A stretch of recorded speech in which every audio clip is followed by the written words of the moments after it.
Welcome to the Climate Friends podcast, where we bring you stories and solutions from the front lines of climate change. I am Debdatta Chakraborty, and today we sit down with Dr. Ramanjaneyulu GV from the Center of Sustainable Agriculture to discuss an urgent challenge: how rising heat is transforming the very foundations of our food systems. Across India, from the sun-baked fields of Rajasthan to the paddy belts of Tamil Nadu, farmers are grappling with unprecedented temperatures. Flowering rice withers even before it can set grain. Wheat fields in Punjab are losing yield potential when early season heat sets in. And within these scorching realities also lie stories of resilience, of farmers innovating with age old tradition and cutting edge science. So let's begin. Sir, can I address you as Dr. Raman? Yes, please. Thank you. Thank you. Thank you for joining us today. So, Dr. Ramu, as we know that rising temperatures is affecting the yield potential of various staple crops in India, particularly wheat. So, could you please describe how rising heat affects crops at different stages of production, right from its germination to flowering to grain filling, etc.? Largely, the rising temperatures have effect on two stages. One is on two ways. One is on the flowering. Basically, flower dries up, so there is no pollination, and then the seed formation is not there. This is seen not only in wheat, rice, but also on say vegetables. All these. So the temperature increase will wither away the flowers, so there is no pollination, and then that gets impacted. Second is on the moisture, because the water evaporation from the surface increases, and the transpirational losses increases, because the plant needs to cool itself. To cool itself, it evaporates more water, so there's a more evaporation which will happen, and if there's no water, then plant dries up. So these are the two major things which are happening. Because of that, say germination, for example, is affected not only by heat but also delays in the monsoons. So these two goes together.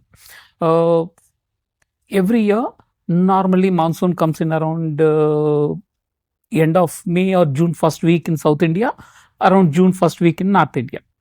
But what is happening is that we are getting rainfall in advance, summer showers are there, and then there is a long gap, and then the next rain comes in after end of July or so, June or July or so. So the gap between two rains is increasing. So with the first rain, if farmer sows, it won't germinate, or even if it germinates, it dries up, because the gap between that and the next rain is long. And even if it germinates, before it makes its own food, there's no moisture, so it dries up. So this is what is happening almost for last 10-20 years. We are seeing this trend happening. So germination losses, second pollination, these two are affecting significantly. Other important change we also have seen is the pest and disease problem. So for example, just before rains, if the temperatures are very high, the pest incidence in September, October will go down. That's because of the number of eggs which can hatch during this season. If there is high temperature, the hatching of eggs will be very low. Whereas if the temperature goes down, say in the May second week, if the temperature goes down, the pest attack in September is going up.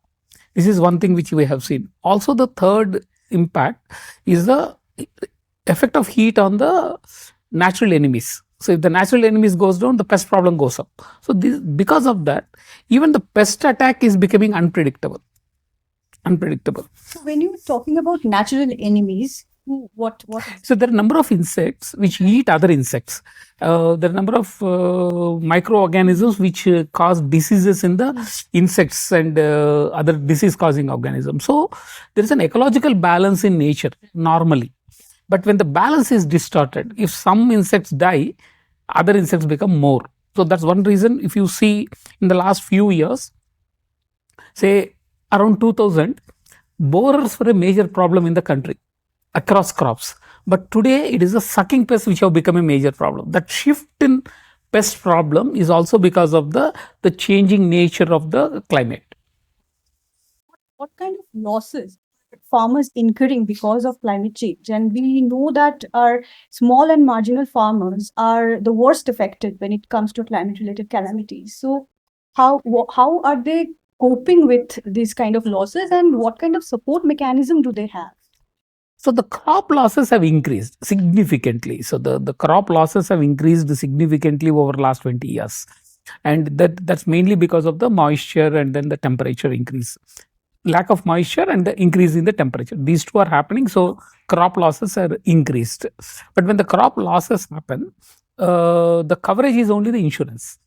So we don't have a comprehensive risk management system. We should have a mechanism at the national level, state level, looking at reducing the risk, and then the residual risk can be covered through an insurance. But today we have the only risk coverage is the insurance, and insurance, again, the way insurance operates, if you look at, because we have large number of small and marginal farmers, individual farmer cannot be a unit. So we only have a village or a manda block as a unit. So if there is a 50% failure at a block level, then only farmers get covered under insurance. So there's no micro insurance models which are there. So insurance is also not accessible to many people. Second, crop insurance is linked to the credit. So most of the people who get access to institutional credit is the ones who get access to the insurance, but rest of the people are not covered. So today, if you take Fasal Bima Yojana, hardly it's about 25 to 30% of the people get covered under insurance. So rest of the people are left to their fate. So that's one. Second, in many states, since the risk is very high, premiums went up. So when the premiums went up, state governments are not ready to pay their share. So states moved out of insurance also. So today we have states where the insurance mechanisms are not there in many states. Say Telangana, for example, for last 7-8 years, there is no crop insurance. And every year we have the crop failures increasing. Similarly, there is another mechanism, what we call as a disaster compensation. So if say if around 50% farmers loses, we bring it under, if less than 50% loses, we bring it under insurance. But beyond that, if it is there is a drought code in this country where you assess the crop loss and then based on that there is a compensation paid. But the drought code in this country is written during the British time, where revenue department responds as a relief measure if there is a drought happens. Even today, that's a code which we have. We don't have a drought code where agriculture department proactively work to reduce the risk and then manage it. And second, many states don't do this in time. Say, for example, when there is a drought happens, there should be an enumeration of victims who suffered losses due to drought and then submit. And we have seen in Telangana last 7-8 years, government has not reported at all. When the government has not reported for various reasons, say state government feels if I report drought, there won't be investors coming into the state. So I won't report drought. But the people who suffered will not get anything. So these are some of the things which are happening. So the support systems, if you look at the entire country, support systems are only seen as either providing irrigation or providing an insurance. And these two are not the only thing. We need to build a different systems where the risk comes down. It's not about risk coverage only. Yeah. Your experience, what roles extension services, particularly through the Krishi Vigyan Kendras, play in cushioning farmers from climate risks in terms of providing them maybe meteorological information and helping them with technical assistance to deal with climate change? What role do extension services play in this regard? Currently in India, the entire extension system works only on looking at increasing the yield and increasing the yield by using new varieties and then adding fertilizer, at the most irrigation. So it's about technology, nothing about understanding the ecosystem or managing the risk. That's not there at all. So even if you look at the weather advisories which many of the ICR institutions or Department of Agriculture or KVKs give, because I did one analysis in Hyderabad looking at the crop advisory, weather outlook advisory is there. So we looked at the entire thing. Your variances in climate, because your instruments give you numbers, but you don't have solutions. Right. So you go by what solutions you already have. So irrespective of what changes are happening in weather, your solution is same. So I always say apply to 120 kg of nitrogen, or I will say spray endosulfan. Then why do you need actually that data? Right. That's mainly because of the mindset. I would say our mindset is that we know solution. So it's a solution driven approach. It's not about understanding the problem. So what problem this particular area has, and then where the risk is coming from. Is it coming from because the soil is poor, or is it coming because soil doesn't have moisture, or is it coming because there is a bad cropping pattern and then there is a pest and diseases situation, or is it coming from a climate variance? This understanding is not there in the people who are actually providing the solutions. I think that's where the problem lies.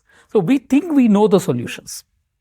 As a result of that, what we tried to do is, farmers also innovate. There was a lot of traditional knowledge. These two are also displaced with the modern science, modern technology. So the farmers today are neither there nor here. I think that's where the problem lies. So now that you were talking about indigenous knowledge systems, what role can farmer and community-based knowledge play in adaptation, in climate change adaptation in the agriculture? Local systems, farmers know better. See, I won't say even traditional knowledge, I would say the local innovations also. So there will be a lot of contemporary innovations people make. So local observations, their own experiences, and then the innovations made locally put together. If you look at it as an indigenous knowledge, there is a wealth of knowledge across the country. And this knowledge coupled with the modern scientific understanding. Say, for example, on the weather, every farmer in this country, I would say more than 50 years old, knows about it. Who is younger doesn't know because it is not taught in the colleges. At the family level, household level, as a community, they know. If you look at all the religious texts, or if you look at many of the folk songs, they all talk about it. Right? Proverbs in the rural areas, all talks about it. But today in the modern education, we don't have any of these things. So people doesn't know about it. So how do we bring back that and make it relevant for the current context is something which is very important, rather than being very sticky about it. Say, for example, I would say increasing soil organic matter was a very traditional practice, and whatever animal they have, whatever plants they have, they used to use it. But today it has become very sticky that you only used to have to use desi cow.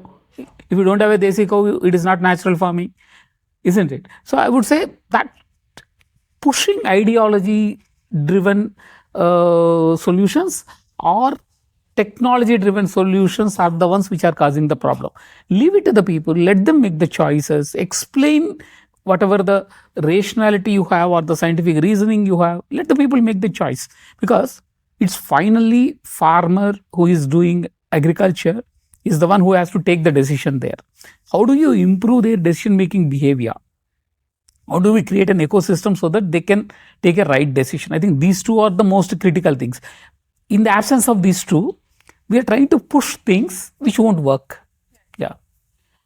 When we are also talking about agriculture, and allied kind of sector is livestock rearing and animal husbandry, and we have noted that research notes that during summer seasons particularly, there is a huge impact on livestock, leading to a decline in milk production also. So what kind of impacts have you observed in course of your experience and research on livestock, and how are farmers coping with these impacts? Yeah, this is interesting actually. See, I from in Andhra Pradesh, I would say my experience from Anantapur or Mahabubnagar in Telangana, where the temperatures are going up. So the animals need to adapt to the temperatures. The cattle and the desi cattle particularly is more adaptive compared to buffaloes. But all government schemes, if you want to buy an animal, they will only give buffaloes, not the cows. cows or oxes are not given, but they will only give buffaloes because buffaloes give more milk. So all the schemes have only buffaloes. That's the first problem. And buffaloes doesn't have a mechanism of managing their own heat. That's why you see buffaloes in water. So they are actually called water buffaloes. So they always in the midday they go into the water or mud. You won't see any cow with mud on their body, but all buffaloes will have mud on their body because the mud will reduce their temperature. So that's their adaptation. So you are moving towards from a cow-based economy to a buffalo-based economy. That's one problem. Second problem, when I am giving you subsidy, you cannot manage the subsidy as an administration. So I'll say you have to buy only from outside the state because my cattle population in the state is not increasing. So I need to get cattle from outside. So we send all the farmers to Haryana to buy the cattle. Haryana has a very different climate compared to Anantapur. So the moment I get cattle from Anantapur to Haryana to Anantapur, many villages, if you go this month, you'll see farmers live outside. Animals live inside the house because they cannot manage the heat, and then they put the fan, and people suffer all the heat out there. And it's also increasing the risk. Say, for example, if a buffalo was brought in and if it dies, they're losing ₹1 lakh. So many times they feel the life of buffalo is more valuable than themselves. So that's the situation today, and there is no insurance cover for animals. So I would say these are the issues which are happening because of the wrong policy mechanisms. So schemes are made, say, which is easy for an administration, not based on what is required. Technology is pushed what they think is required, what I think you should be doing, rather than what actually is the problem there or what solutions will work there. So these are the big issue apart from corruption. Leave the corruption aside, but I would say this is a big issue. Solutions of climate proofing our agriculture production and where we can ensure that it's kind of resilient to current and future climate shocks. So the 2-3 things very important, I would say. If you look at in a top-down ranking, the first and foremost would be on the soils. I think we need to rebuild our soils.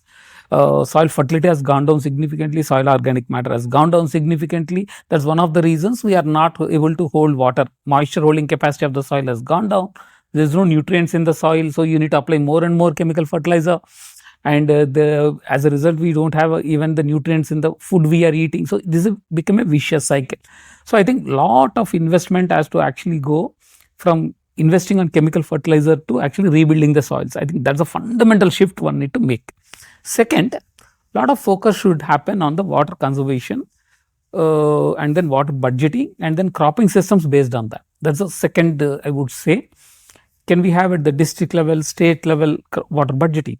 And then look at how much rain I receive and then how do I plan my agriculture based on that. Third, I would say current subsidy systems have to change. I think significant focus only on rice and wheat should go. Support cropping systems which are more sustainable. If they get equal support, I think many crops, farmers will be able to grow many more crops. Today, it's the vulnerability of the farmers because there is no price in the market. Costs are increasing. So whatever is subsidized is what they are growing. So from that, if the government can move away and then try to provide better and equitable support, farmers will certainly shift both on the practices and also the cropping system. These two will happen.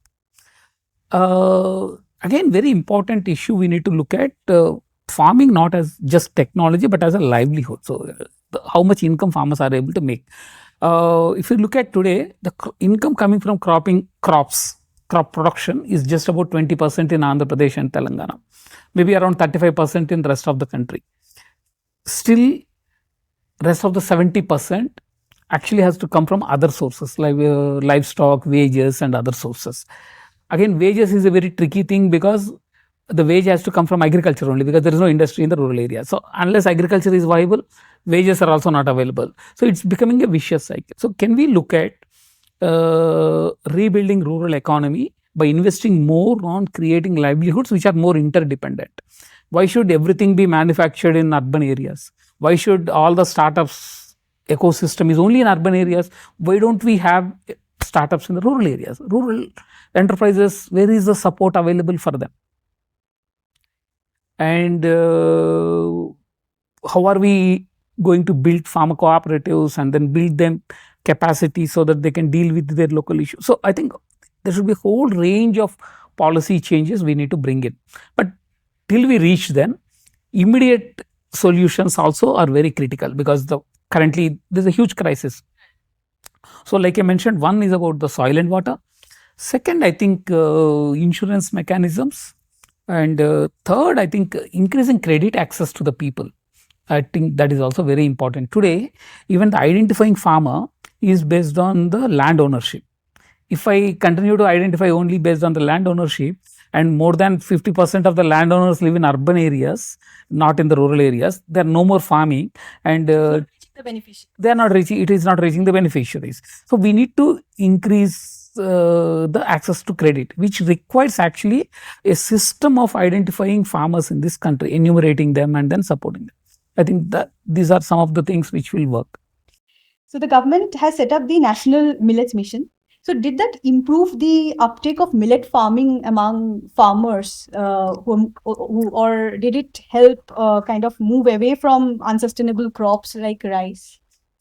I would say yes and no, because one, it certainly created awareness, the International Year of Millets, and then the campaign which states and centers have done, and then some special programs like in Odisha they had a millet mission. Those kind of things certainly helped in terms of increasing the area under millets, but it didn't sustain. That's I think we need to look at. Say in the last 20 years, if you take, there was an International Year of Pulses, there was an International Year of cotton, the technology mission on oil seeds. None of them sustained. So they're all seen as a projects. So during that project period or during that international years, we give an emphasis and then forget about it later on. See, that's a top-down approaches are always like that. Rather than that, we need to look at a more comprehensive approach where we can integrate this into the regular programs. Then only it works, and that is not happening. Say for example, if millets have to grow, there are a whole range of issues in terms of seed availability, in terms of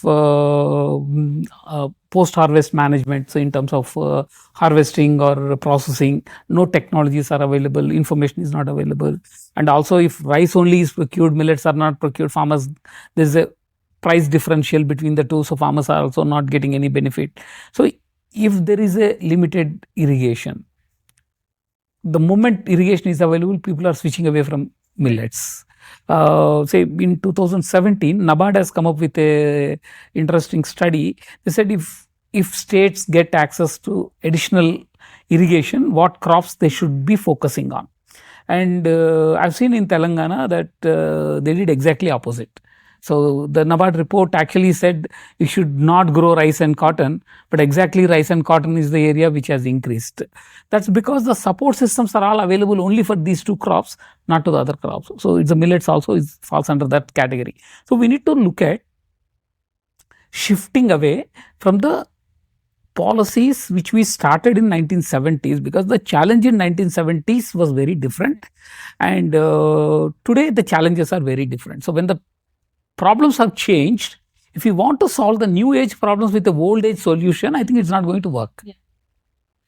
So finally, coming to when we talk about sustainability in our agriculture system, it doesn't only relate to production but also on consumption. So what role does consumption patterns play in improving sustainability of our food system? Yeah, I think consumers, see, when we talk about food systems, consumers and their decisions are very critical many times, which we often ignore. Say, for example, if the entire country want to eat rice and wheat, but if we want farmers to shift towards millets, it's not going to happen. So we were actually making a calculation in Hyderabad. Say, if entire Hyderabad, one meal, it's rice, so lunch they eat rice, how much water it requires to produce that kind of rice? It's probably around water which can be held in 2-3 Polavaram dams. Hyderabad people think we should not have polymer dam, but I want rice, which is not going to happen, right? So there's an interlinkage between these two things. First factor we need to understand: consumption drives production. Consumption drives production. So that is one thing we need to look at. Second important issue is, if I don't care for my food, why should farmer care for that? Say the biosafety of food, for example, there's a pesticide residues increasing. Why would farmer care for it if we are not caring for farmers? So that interrelationship is also important. I don't want to pay even a single penny additional. I don't want to make my choice. We expect farmers to take a choice for me. I think that's also not going to happen. Third, another important issue from a consumption point of view is, as a changing lifestyles in India, unfortunately, we don't have a good campaign from the government and institutions about when you are changing the lifestyles, the food habits also have to change. And today, our understanding of food is the way 100 years back Indians used to live. And that's the kind of food we eat. So there should be a lot of change in the food habits, and that requires a policy. See, rice in 70s or 60s, we might have required so much. But today you don't need so much. But why are we growing so much? And we are growing so much, and then we are subsidizing it to get exported. So 20-30% subsidy is given and exported. So in production, you are giving a lot of subsidy. Exporting also, you are giving subsidy. And the people who have irrigation have no risk in agriculture. So their entire risk is covered. But the people in rain-fed areas who are actually facing risk, nothing is covered. So I would say these two things. As individual consumer, you need to be aware of what are you eating, where are you buying, and then how much you are paying.